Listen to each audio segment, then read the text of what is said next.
This podcast is part of Another Happy Studios, the home of podcasts with passion.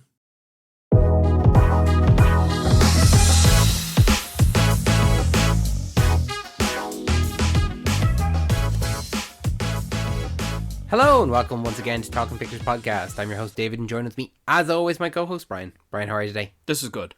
This is good? Thanks for joining us. Thanks for joining us, yeah.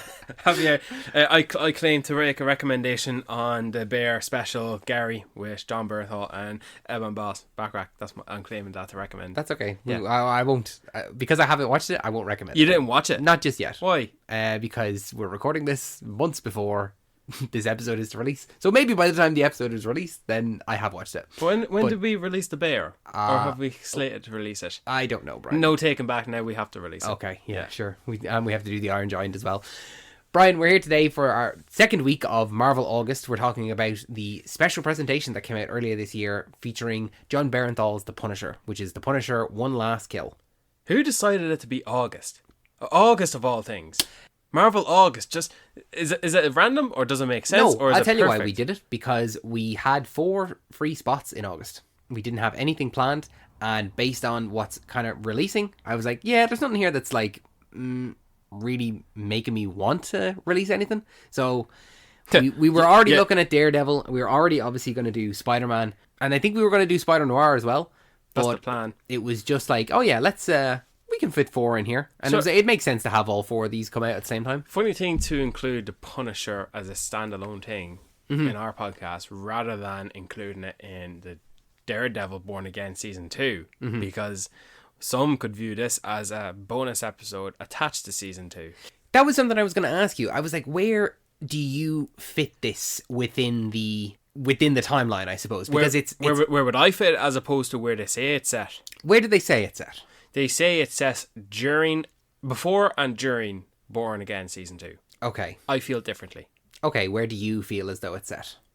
After the Punisher Netflix series, before his reappearance in Daredevil Born Again Season 1. I would have agreed with you until the last scene of this special. Because the last scene of this special feels like it's very much Frank has found his purpose again. And I don't feel as though in Daredevil Season 1 he had his exact purpose.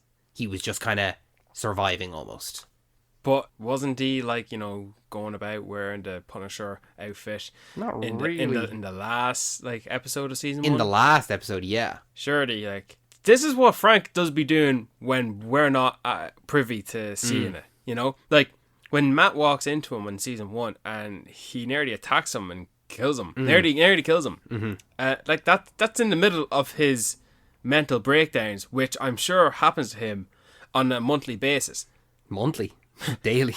Well, we just drop into this random point in time for Frank because A, Jon Bernthal pitched this, and B, it's a thing with the character. As much as Daredevil is a blind lawyer, and as much as Peter Parker is a struggling New Yorker with a secret identity, this iteration of the Punisher, played by Jon Bernthal, has a consistent presence of him being haunted by his family and talking to himself.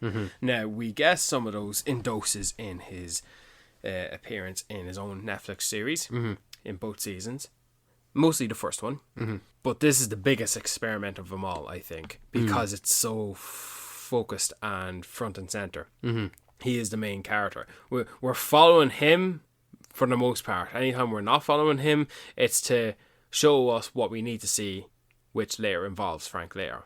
Even though there have been 2 seasons of the Netflix show, Yeah. I feel like this is the most in-depth. I feel like I know the Punisher, if that makes sense. Or I know Frank Castle. Oh yeah, but because anytime we see these sort of doses of him being haunted by those who are no longer there, we're watching those scenes knowing, okay, this is part of the storytelling process. Let's wait for him to come back to reality. He's working with Micro, who was played by Ebba Moss-Backrack, who now plays the Thing. But he's a Punisher character, Micro. He was played by Wayne Knight in the Ray Stevenson. Very different iteration of the character. But we knew that's just part of the norm, and we're going to get back to the reality as to what we really want to see, which is him fighting Jigsaw and taking out all these guys. Getting revenge for the death of his family. Yeah, apparently the one he missed. Yeah, He's always that's gonna the thing. miss Is one. that from Frank's introduction to now, Yeah. it's like he's always trying to hunt down people that were involved in some way in his family's death. He's almost like Memento. Yeah, do you know what? I actually did kind of think that as well. It's like he's always going to find someone Yeah. that somehow had some relation to someone else that was walking in the park on the day that his family died. It's getting to the point where he's gonna punish the bus driver who was late to his shift and therefore indirectly cause his family to miss catching the bus a week before they were killed. Yeah. So like he's getting to the point where he is. You're running out of steam with this Yeah. one. And to the point where he does need to be stopped. But, that seemed to be an element of this special, in that the way that he goes to the grave, right? Let's just start talking about it. When he goes to the grave after he's killed this Nucci family, right? Yeah. And he's there and he pulls the gun on himself. Yeah. That to me was like, okay, Frank in his mind now he's so haunted by all these people, and now he's killed who he thinks is the last person. That's his one last kill. This is the last thing that I have to do. Yeah. And now there's nothing left for me to do. I have no purpose. My family's gone. I've gotten the revenge for them. It's time for me to go. And then he pulls the gun on himself and he's going to kill himself. For me, that feels as though if now in any future thing he's still hunting down people that were involved in his family's death, Yeah, it's like you're kind of undoing this. Like, this feels like the final nail in that coffin, or that's the bookend on this story now. Yeah. And what happens from that point is that Frank realizes now that he can be a hero. He can actually just save people. And I think that from where Frank is, even in Daredevil season 1, Yeah. to where he is at the end of this presentation, Yeah. I think he's in a much, much better place, and I'm excited to see him now in Spider-Man. We're going to see Spider-Man.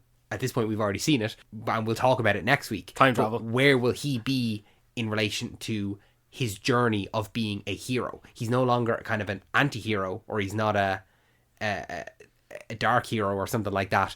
Is he going to be a hero with bendable rules? Because I never really saw him as a hero. He was always an anti-hero. Yeah, he's a hero situationally. Mm-hmm. So the only reason he's involved is like the first time we see him in season 2 of Daredevil Netflix era. Mm-hmm. He's doing the one thing his gimmick is, which is killing those who are involved. So it's the mafia family that were involved, and then his sergeant, which is played by Clancy Brown, and then it gets to Billy Russo, and while that's going on, a situation arises where he's being targeted by Micro, who needs his help, and then he's helping out this teenage girl who I forget pretty much everything about season 2, but Yeah. Billy Russo was still around. That's all bookended now. Jigsaw is dead. He reappeared because he's in hiding. The Punisher is wanted. He gets caught and win, he's going to prison. And so yes, now it feels like after this presentation, he is no longer a lurker hiding in the dark away from civilized society. He's No longer a vigilante. Kind of. No. But now, is he a vigilante because he doesn't have a mask? Everyone knows it's Frank Castle.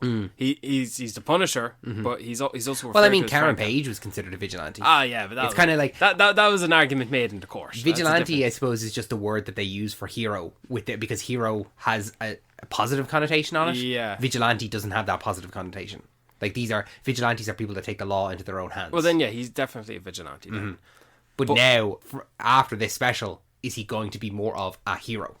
Well, because no one considers Captain America to be a vigilante. But no, because he's popular. yeah, no one considers Spider-Man to be a vigilante. Well, maybe Wilson Fisk does. Nah, but Spider-Man is a hero. He's a superhero. Yeah, but that's the movies. Yeah, but within this world, there's vigilantes and then there's heroes. It's like, what is the difference between a vigilante and a hero? Heroes don't kill people. Heroes don't kill people. I don't know. Iron Man's killed people, and he's a hero. Oh yeah, but he's got money. He can just throw the money at those. Thor who are kills questionable. people, and he's a What? hero. Thor kills bad people who are like no. I said bad people in mistakenly. Space bad people. Yeah. So it's a fine line. Yeah. But I think Frank has, hopefully after this presentation, has passed that line, and he's hopefully a hero. Well, let's look at it this way, right? I know we haven't seen the movie yet, but based on what we've seen from the marketing, Frank is in public, in broad daylight, interacting with popular heroes such as Spider-Man. Why? Is he actively playing the hero? Is he actively going out of his way to save the day, to stop the bad guys who have no direct involvement or indirect involvement with him in any way whatsoever? Like, Spider-Man is saving people all the time, and Daredevil is as well. Is that what Frank is doing now? Well, yeah, that's I suppose the case is that Frank is now taking an active involvement in it, because there's, that scene in this presentation where he's just walking through the streets and crime is going on all around him and he's just completely numb to it all, and he's just not partaking, or he's not stopping anyone or helping anyone or anything like that. But by the end of it, he's on the other end, and he has the opportunity to go after this woman who's set this bounty on him and has set all these people that are coming after him, or he sees someone in trouble. And what's he do? He makes a choice. He no longer seeks revenge. He chooses to be the hero. I suppose it's a bit of a stretch to want to kill this woman and put her on the category list of she had a direct cause to killing my family. Yeah, it's like, no, she gave birth to the people that... Yeah, like, no, it's not the case at all. And I think he's now able to walk away from that line. But also, like, she's doing what he did. Yeah. Like, he's getting revenge for the people that killed his family. What's she doing? Getting revenge for the people that killed her family. Yeah. At least she has an easy job of it, because she knows the one person that it was, Frank Castle. Yeah. It was interesting to see, like, 'cause, like, of all things, of all villains, of all plots to throw in at this, you're throwing this at it? I mean, yeah, it's a special presentation. I don't expect much. No. I did, to be honest with you, I didn't know what to expect. I knew that this presentation was coming. I didn't look up the trailers. I think you mentioned it as a trailer of the week, and I said I hadn't watched it, and you're like, what? And I went, yeah, but, like, I don't know what to expect. Yeah. And so I wasn't overly excited for it, but then also I wasn't, like, disappointed by it, because it is smaller scale. Yeah. And that's something that I think that special presentations get to do, is that they get to do this smaller scale thing, but to a high quality. Like, in simple words, to do more with less. Yeah, and you get to show off something that, like, we're not going to get a Punisher series, but if you had this be an episode of Daredevil, I would have been like, that's great, but where was Daredevil? It's kind of like how, do you remember in the Book of Boba Fett, there was this random episode of The Mandalorian? And don't get me wrong, Pivotal canonical events of The Mandalorian. Yeah, well, that happened in the second episode that was The Mandalorian in the Book of Boba Fett. But in that episode of The Mandalorian in the Book of Boba Fett, it was the best episode of The Mandalorian. It's the one where he gets the ship. And I genuinely, I'm like, this is the best episode of The Mandalorian. It's not even in the fucking Mandalorian show. They should have called that show The Mandalorian, The Book of Boba Fett. They did it with Daryl Dixon, The Book of Carol. But that show shouldn't have been marketed as the Boba Fett show, because it was a Mandalorian show that featured Boba Fett. You know that kind of way? Sorry, are you talking about Mandalorian Season 2 when Boba Fett showed up? Or no, I'm talking about The Book of Boba Fett. Yeah. That TV show. Yeah. That had 6 episodes. 7. And are you sure? Yeah. Okay, well, it had 7 episodes, and 2 of them were dedicated to The Mandalorian Yeah. and Grogu. Yeah. And then the finale episode reunited them for season 3 of The Mandalorian. Yeah. So 3 of the 7 episodes were mainly focused on The Mandalorian. Yeah. Like, that show should have been called The Mandalorian, The Book of Boba Fett, and it should have split time between the two rather than the way it went about it. Yeah. Yeah. But we're not talking about that. We're talking about these special presentations. We already talked about The Mandalorian. Fucking missed opportunity to not throw Boba Fett in the movie, now that I think about it. We don't know. I know. I'm prove me wrong. Okay. Well, I mean, I suppose, like, we're talking about this as if it hadn't come out. Anyone that's listening to this will know whether it happened or not. So you let us know. So you can go to me when we record Spider-Man. No, well, when we record The Mandalorian, when we watch the movie. Oh yeah, you were right in our Punisher episode. People go, you haven't released the Punisher. Yeah, I know. Okay, real mindfuck. Yeah, but yeah, look, I didn't expect much of this plot wise. I just honestly, right, I like Jon Bernthal. I like Jon Bernthal playing Frank Castle, the Punisher. I want more, please. Yes, thank you. More, please. And the fact that he pitched it, that's instantly a great sign. Yeah, he pitched it. He co-wrote it. The director of this. He's worked with him before, I believe. I can't remember what, but he's definitely worked with Bernthal before. And honestly, at least this is a possible opportunity to get a Punisher TV show. I honestly do. After seeing this, though, like, you would want to expect to see him return in Daredevil season 3, wouldn't you? Yeah, Yeah, I mean, I suppose it'll be what it comes of him after Spider-Man.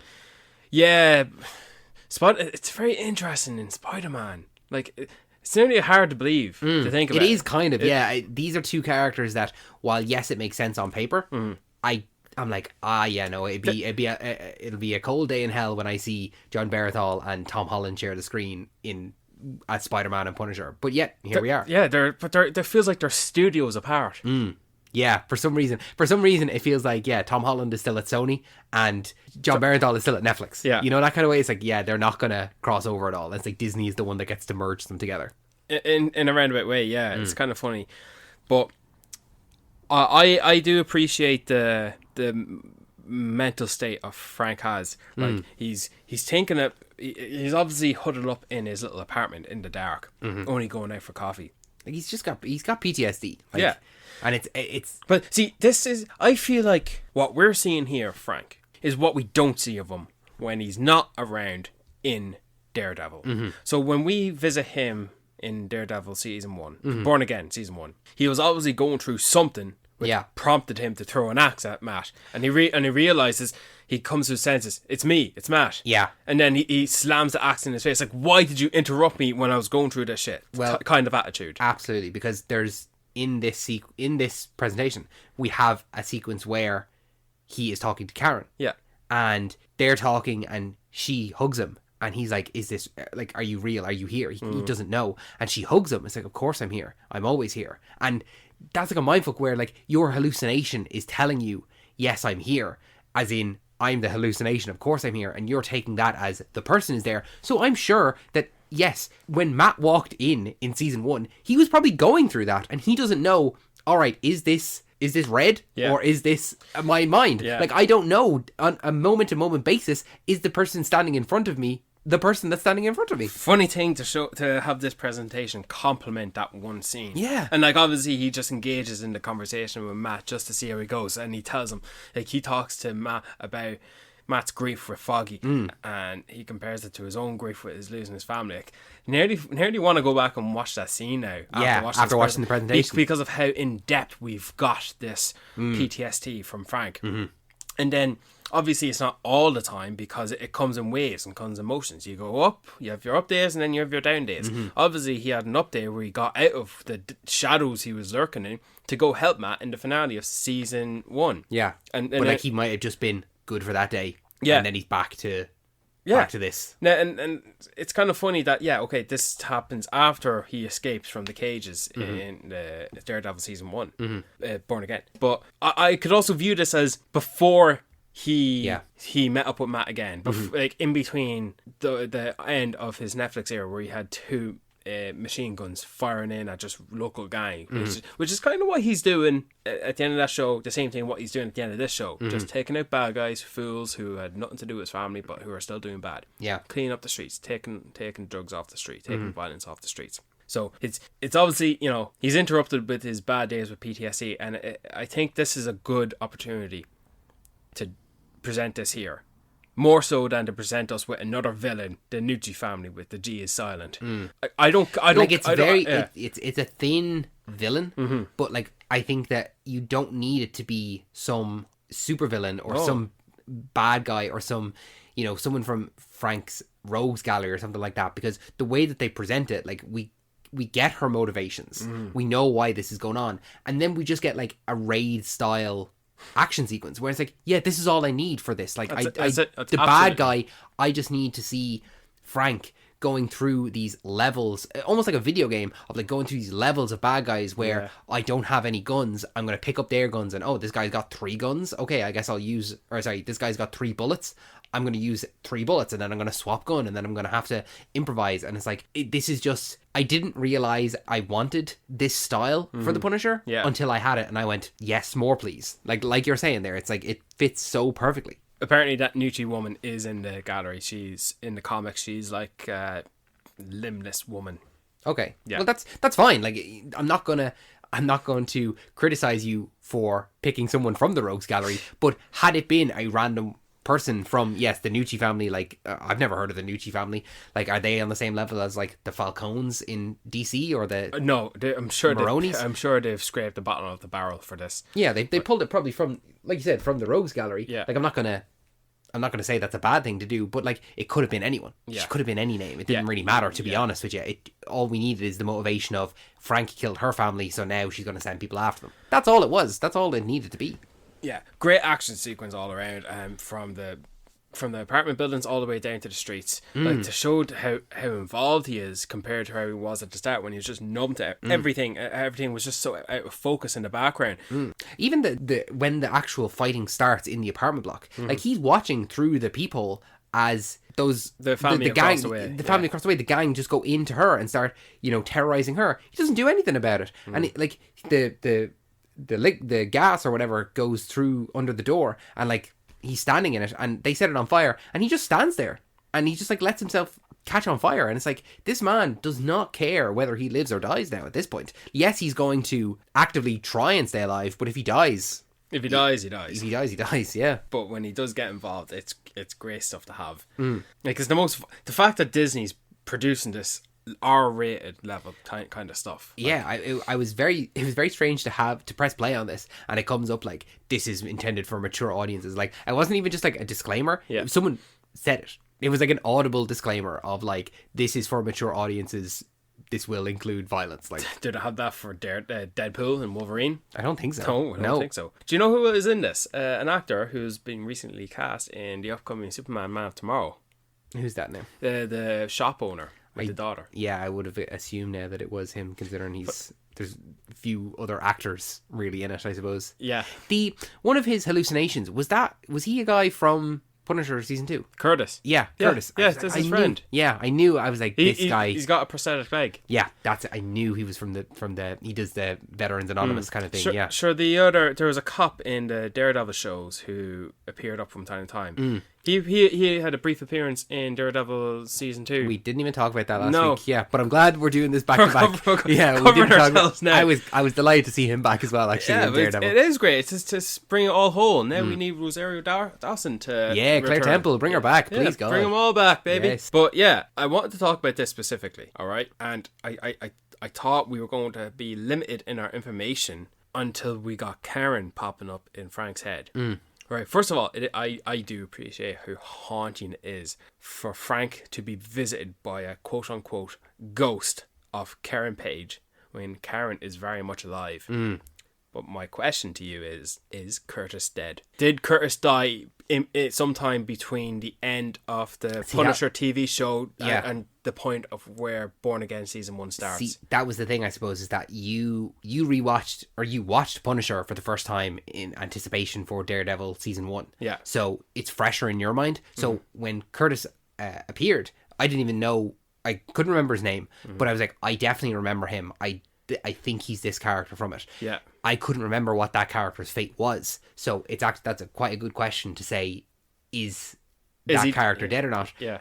No, I don't think so. Because I would say that all the other people are dead. The other soldiers that were in that room were dead. Curtis is alive. But because he sees Karen to the same level as he's seeing Curtis and the other guys, I don't think Curtis died. I'd like to think that he is dead. Why? I think it just adds a level of tragedy to it. And if they Frank's already tragic enough, man. Give him some friends. Because he lost Billy, because him and Billy Russo were friends, and he lost him because guess what?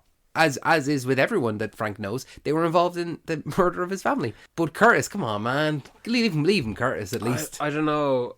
It's kind of like how could I describe it? It's similar to like Paulie in Rocky. By the time we get to the Creed movies, okay, it's similar to we're finally getting Daredevil back, and Karen and Foggy are coming back. Not quite. Foggy dies. I think it's the death of those characters and what they mean for our heroes who are still around. Liking onto this here, I think what does the absence of Curtis mean for Frank now? Because what Curtis is to Frank is, I guess, what Frank is to Daredevil. In a roundabout way. I like the relationship that Frank could go to this guy for help if he were ever stuck, and now he's no longer there, and he didn't die at the end of season 2 of Punisher. He just the show just ended, or it didn't get renewed for a third season. And now here we are back with the opportunity to avail of bringing these actors back to play these characters. They're hungry for work, so Yeah. we can get them in. See, I would like for Curtis to still be there because, I mean, you can't have Micro. Like, Can't you? not really, no. I don't know. Like, I'm not saying that we're going to get the blue chick from Captain Marvel interacting with the lead Eternal, because in no circumstance are we ever going to have those kind of characters interact. And it doesn't matter that they're played by the I same understand, actress. yeah, what you're saying, that yes, you can have actors be recast in the MCU, but like there's being recast and then there's having two active roles within the universe. Like, I think even Moss Backrack is the Thing now. He's no longer Micro. So if It doesn't bother me. like, I'm just saying that I would like to see if Frank was stuck. Yeah. That Curtis is someone he could fall back on. Like, that he has someone to fall back on. If it's just Frank, Yeah. that's too tough on the guy. I don't know. I think you can have more characters, but I don't know. You could introduce this kind of a element where now maybe he doesn't suffer from this anymore because of how the show ends, where he kind of has a bit of a grip on his superpower of seeing ghosts. I kind of like the idea that he could, from time to time, he could still be haunted by this voice over his shoulder, who is Curtis, like who's his friend, who's challenging him. Like, I would nearly prefer to see him haunted by Billy Russo instead. yeah, Like, I think that, like, haunted by your friends. Like, although I've talked myself around, if you're haunted by your friend that has died, it would have to be Frank's fault, you know? yeah, but he could just simply feel guilty. You know? Like he can't. Like, it's easy to be haunted by your villain. Yeah, But you could just shut him up. It's you can kind of argue. Whereas if it's your friend that you let down, or you were responsible in some way, or you just felt responsible, or you're for just it. simply not there. See, I suppose Karen is a character who fits the bill of someone that Frank can fall back on. Yeah. But she is so firmly now within the Daredevil world, because that was one of the actually quite good things about the Netflix series, all of them, whether it was Daredevil, Jessica Jones, Luke Cage, Iron Fist, Defenders, or Punisher, Yeah. is that they actually shared a cast of characters that would appear. Like, Yeah. Karen appeared in Punisher, and then you had Claire that would appear in Daredevil and Luke Cage and Jessica Jones, and then Foggy appeared in Jessica Jones, and there was a few different characters, and then Hogarth was a character from Jessica Jones, and she appeared in Iron Fist, and it's like there was a great cast of characters that would fit around each other. Yeah. But now it feels like that's not the case. Now that it actually has moved back under the Disney umbrella, that doesn't seem like it's actually as easy anymore, because they're not all on the Netflix. Well, sure, some of schedule. them are dead by now. Yeah, some of them are dead, yeah, absolutely. But Karen fit that role of someone that Frank could fall back on. Well, like, she would fit that, but I just don't think that would be the case now, because she's obviously in Daredevil, and her and Matt are in a relationship, whereas, as you saw in this, there was a bit of a sexual tension between the two of them, which has always been the case. There's always been that kind of, like, you know, will they, won't they? Yeah. I think it was very clever to have her there. And It was. and to It fits to have her there, because she does appear in Punisher. but to furthermore for his like psyche to have him question, "Are you here?" And she so confidently assured him, "Of course I'm here." That his hallucinations are saying, yes. Is that, if that's not haunting, I don't know what is. That's kind of scary, and it's kind of like those situations where they were never really real. I like those kind of situations when it pulls a rug out from on you and it breaks your heart. Yeah. I can't really think of one right now, but I'm not talking about the kind of ones that are like scary. I'm talking about the ones that it breaks your heart to come to the realization that the person you are with on this quest that you've gotten to know so well is not real. I like those kind of situations, and for that one, obviously it's one moment in a 45-minute presentation, so it left a bit of something for the scene ahead. I suppose one character that always jumps to my mind that haunts the narrative is, and it's nothing to do with movies or TV or anything like that, it's Reznov in Black Ops. That is a great example. I can't even remember. Why didn't I even think of that? That is a perfect example. For some reason, he's always the first one that pops in my head with something like that, where you said, you know, a character that you've realised isn't there the whole time, haunting the narrative. That's exactly what I was taking off. Obviously, it's a game, so maybe that's why I didn't take it. But it is the best campaign any Call of Duty has ever had. Story wise, I agree. Yes. Story wise, no, I agree. I don't know even know why I hesitated. Yes, it is. It is. It's perfect. There's a whole mystery around it. My God. Yeah. Thank you for bringing it up. That's actually a great example. No worries. There's just one shot in here. The whole internet's clamoring over it. That was I didn't see it. I'll be honest with you. I didn't notice it being bad. I did notice it, but what I've been seeing on the internet, like on the memes and the quick, like 3-second shots, it looks like a full-on gameplay. Yeah. Action. It's like, no, that is definitely not. It's not as bad as it looks on the internet. But I think what people are doing online is making it worse than what it actually is. They're making it look like Joel from the Last of Us video game. That's what I feel like it's. But you know the shot when we're talking about. Yeah, where he falls off the thing. They're saying that's an in camera shot. That's an action thing. So yeah, I don't know. Like I did notice. I was like, that it looks a bit off. Yeah, but not to the level of which I've seen now afterwards. Oh, I was like, it looks like a full-on video game type. Like a full-on graphic. But here, look. And I watched it on Disney Plus on the day. Yeah, so did I. Also, didn't notice any audio issues. Did you have? No issues for me. I don't know what the hell they're going on. Now, I watched it around midday. I watched it in the morning. I watched it about 1 o'clock. Yeah. I couldn't say. Now, maybe, I don't know, did they fix any VFX shots? Like, I mean, we can put it on right now and see if it's still there. Disney said they were looking to fix it. But like here, I don't know. People just love the bitch, don't they? Yeah. Yeah. I mean, we get a good thing, still not good enough. Yeah. People like to, it's the cinema sins of the movie world now, where people like to point out things that are wrong. But also, guess what? Movies and TV shows weren't made to be watched in the 0.25 speed setting, where you're literally looking at every single corner of every single frame and trying to find things that are wrong with it. It's, oh, look at this, come on. Yeah, you nailed it on the head there. You're like, people, just enjoy it. Yeah, people want a bitch. Yeah, but I really enjoyed the ingenuity, I think, of Frank the whole time, where he's just in a situation where he's not the predator, he's the prey. Yeah. And he has to figure his way out of it. And also just like, it really got to show off his like precision. Like, there's no wasted bullets in Frank's gun. Yeah. Like, but he'll always do like, and this is something I remember from seeing him in Daredevil season 2, that he'll always like do 2 in the chest and 1 in the head. Like, he like confirms the kill. Yeah. Do you know what reminded me now? That little poetry rhyme. He says, 1 batch, 2 batch, nickel and a dime. Yeah. Or penny and a dime. Yeah. 1 batch, 2 batch, penny and a dime. Yeah. Yeah, it's like, I don't know why, it feels like it was, and with Curtis as well, it feels like it's been a while since I heard the 1 batch, 2 batch. Yeah. And so it's nearly like canonizing his Netflix show. Yeah. You know?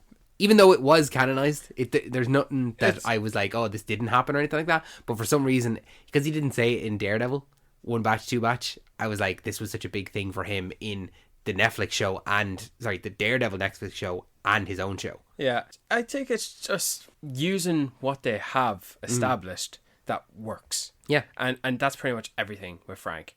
He's not going to say that next week in Spider-Man Brand New Day. No, I'd be surprised if he does. Yeah. It's just funny to see him, murder all these guys, right, deservedly so. Like, that scumbag throwing a poor dog. Oh my God. What a bastard. What an absolute bastard. I was so surprised when I thought that Frank was going to let him off. Oh, absolutely not. That ain't the only thing he took from me. I felt bad for that guy as well. Oh, that guy, yeah. Poor guy. Awful shit. But like the whole neighborhood felt like something you'd expect at the end of like the RoboCop movie back. That old RoboCop movie, released in the 70s or something like that. Like the city goes nuts and crazy, and like there's no law and order and anything like burning that. trash cans and that kind of like just lawlessness for the sake of it. Yes, that was a great sequence. It's like Frank's gonna linger around there to clean up the streets there. Like, he's gonna start small to the point where he does get his own truck, like the Punisher truck, because in the comics he has a Punisher truck apparently. But yeah, I think, was that it? Was I about to say something else, or was I happy with that? Or do you think we're gonna get him in Born Again season 3? Or do you think he's going to get his own show? Or do you think we're going to have to wonder after Brand New Day, when will we see him again? See, it's funny. We're recording this obviously in May. Next week, when we talk about Spider-Man, maybe we'll have more answers to what we have right now. Because maybe by the time this comes out, we know, are we going to get him in season 3 or are we going to get his own thing? Yeah. So it'll be interesting. Maybe he dies in Spider-Man. We don't know. We genuinely don't know. Will he fuck? We might. We don't know. He's not. We'll talk about it next week. Maybe, like, by the time this episode comes out, Spider-Man will have already been released, and probably the majority of people would have already seen it. And these guys are idiots. Like, they're talking about what's next for Frank Castle, and he's already dead. You know, so we just have to wait and see. But I hope we get to see more. Like John Barenthal. Anytime an actor or a director or anything like that is passionate about a project, like the fact that he went and he pitched this, even though he was already in Daredevil and he was already in Spider-Man, he's like, no, I want to do this for the character. Yeah. It's like, I can't talk negatively about someone that's passionate about a character And they said that they truly love. they're going to not do these presentations anymore. Disney said they weren't going Why? to. I don't know. I like them. I quite like them. Because how many have we had? We've had Werewolf by Night, Werewolf by Night and Guardians of the Galaxy, and now this. Yeah. No, it's a great idea. I think that it's the way to do more with it less. It's Without committing to a full season of a show that you then can't guarantee us seeing a character again, just give us a 40 to an hour long special showcasing and highlighting the best parts of this character. I am literally visualizing what a Bullseye one could be. Somewhere in the Amazon jungle, somewhere in South America, where he's putting on a mission and he's in there to kill someone, but he has to in fact save someone. And all the while you can have a cameo guest appearance through audio of Matthew Lillard's character speaking to him over like the device, telling him what to do, telling him to hurry up and get out of there, or telling him you're going to be in shit when you get back here, and he just doesn't care either way. Like, I'm already thinking about how I'm going to make the TikTok of it, you know. Like, it's perfect. I'd love to see more Bullseye, almost as much as I'd love to see more of John Berthal's Punisher. Like, stop making new characters, Stop making them so good and then not giving it to us. or stop. Yeah, exactly. Like, the fact, how long have we waiting for Shang-Chi? Oh Jesus, Shang-Chi came out in what? 2021. 2021, yeah, so it's been 5 years at least. Anyway, come on, Dave, we better wrap this up, or else this episode recording is going to be just as long as the episode itself. Yeah, well, we said we'd do this one a little bit shorter because it's only a short presentation. But make sure that you come back next week where we'll be talking even more Frank Castle with Spider-Man Brand New Day. Brian, thank you so much for joining me for this episode. Thank you so much for listening. If you enjoyed this episode, make sure you're subscribed to us on your favourite podcasting app of choice. You can also follow us on all of our social medias. They're down in the description, as always. We have new episodes every single Wednesday, as well as another podcast, which is Saturday Morning Cartoon Club, where we have a new episode on the last Saturday of every month. So if you haven't already, make sure to check that out and subscribe there to check out all of our previous episodes, as well as new upcoming episodes that come out, like I said, on the last Saturday of every month. This podcast is brought to you by Another Happy Studios, so make sure to check out all of the other podcasts in our network. Those can all be found at anotherhappystudios.com or on the Another Happy Studios YouTube page. Brian, any final words before we let these people go? Do you recall Frank's growling, grunting chant when he goes to kill someone? Sounds like a... that. Yeah, Could you imagine... that coming at you. Could you imagine that coming out with a man who is about to stomp your head in? Like, that's the last thing a lot of people hear before they die. Yeah, that caveman, like, gorilla sound, like, gurgling chant. Yeah, Yeah, scary stuff. yeah. Don Berthal does it very well. Thanks, Brian. Let me tell you something. Hey, let me tell you something. Let me tell you something when I rolled the back of my neck.